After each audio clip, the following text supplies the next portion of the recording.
नमस्कार। आज के इस लेक्चर में आपका स्वागत है। इससे पूर्व के लेक्चर्स में हमने शीत युद्ध के कारणों एवं शीत युद्ध की प्रमुख घटनाओं के विषय में पढ़ा। आज हम दिदांत या तनाव शैथिल्य के बारे में पढ़ेंगे।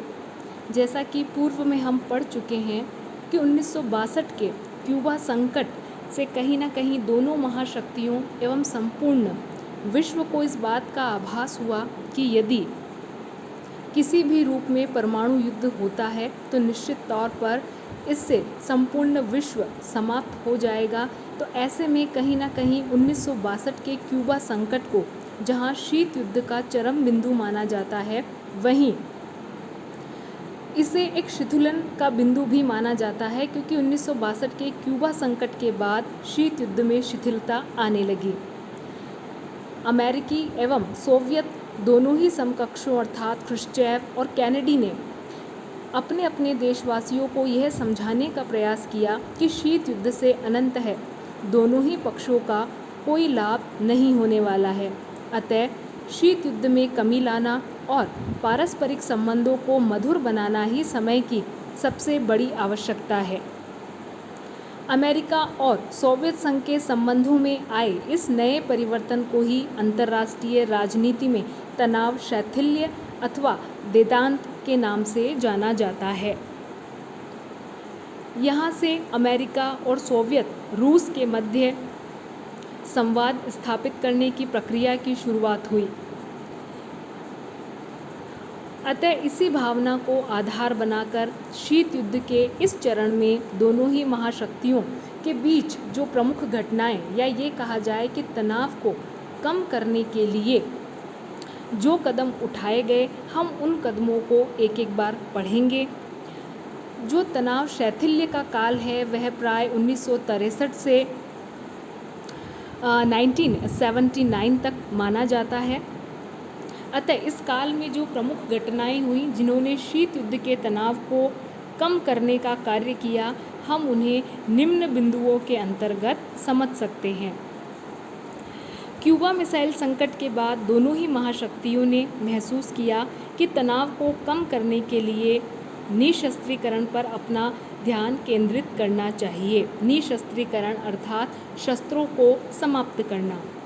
अतः 25 जुलाई 1963 को मॉस्को में दोनों ही पक्षों ने अर्थात अमेरिका और सोवियत संघ ने बाह्य, अंतरिक्ष और समुद्र में अणु परीक्षण प्रतिबंध संधि पर हस्ताक्षर किए। इसके बाद चीन, फ्रांस तथा कुछ अन्य राष्ट्रों को छोड़कर करीब 100 से अधिक देशों ने इस संधि पर हस्ताक्षर किए।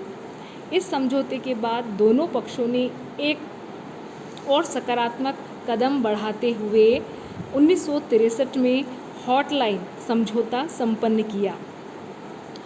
इसके अंतर्गत मॉस्को और व्हाइट हाउस जो कि वॉशिंगटन में है और क्रेमलिन जो वहाँ के प्रधानमंत्री का निवास है और राष्ट्रपति का निवास है के बीच सीधा संपर्क स्थापित करने के लिए हॉटलाइन समझौता किया। इस समझौते के पीछे सबसे महत्वपूर्ण उद्देश्य यह था कि किसी भी अंतर्राष्ट्रीय या द्विपक्षीय संकट के आने पर दोनों महाशक्तियों के मध्य संवाद स्थापित किया जा सके और किसी भी आकस्मिक दुर्घटना से बचा जा सके। सकारात्मक प्रयासों का यह सिलसिला आगे भी जारी रहा और 1968 में सोवियत संघ, अमेरिका और ब्रिटेन ने अन्य देशों के साथ आणविक अप्रसार निषेध संधि अर्थात NPT पर हस्ताक्षर किए।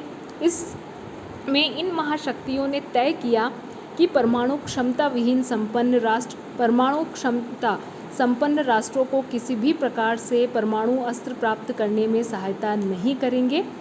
अतः कहीं न कहीं इस संधि के माध्यम से परमाणु शक्ति के प्रसार को रोकना था और परमाणु अस्त्रों की दौड़ को कम करके तनाव को दूर करना था।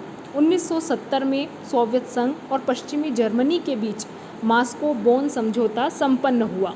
इसमें दोनों देशों ने यथास्थिति को स्वीकार कर एक दूसरे के खिलाफ शक्ति का प्रयोग न करने का निर्णय लिया।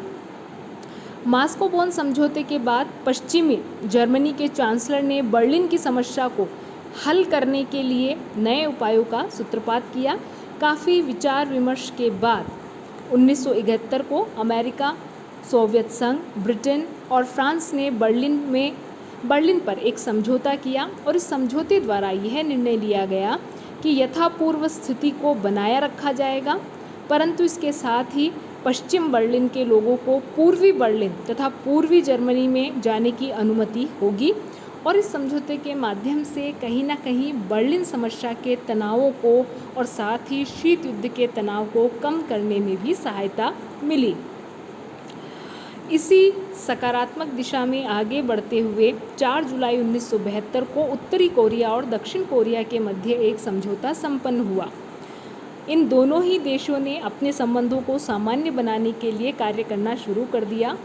इस समझौते के बाद 1973 में एक और समझौता हुआ जिसमें दोनों पक्षों ने विभिन्न क्षेत्रों में एक दूसरे के साथ सहयोग बढ़ाने का करार किया। शीत युद्ध के तनाव को कम करने के लिए जो सकारात्मक प्रयासों की श्रृंखला चल रही थी उसी के अंतर्गत पूर्वी पश्चिमी जर्मनी समझौता भी जुड़ गया। नवंबर 1972 को इस समझौते पर हस्ताक्षर हुए जिसमें दोनों देशों ने अपने संबंधों के विभिन्न क्षेत्रों में परस्पर सहयोग के लिए कार्य करना तथा एक दूसरे को मान्यता देना स्वीकार कर लिया। दोनों ने एक दूसरे पर शक्ति प्रयोग न करने का निर्णय लिया। 1973 में दोनों देशों को संयुक्त राष्ट्र संघ की सदस्यता प्रदान की गई।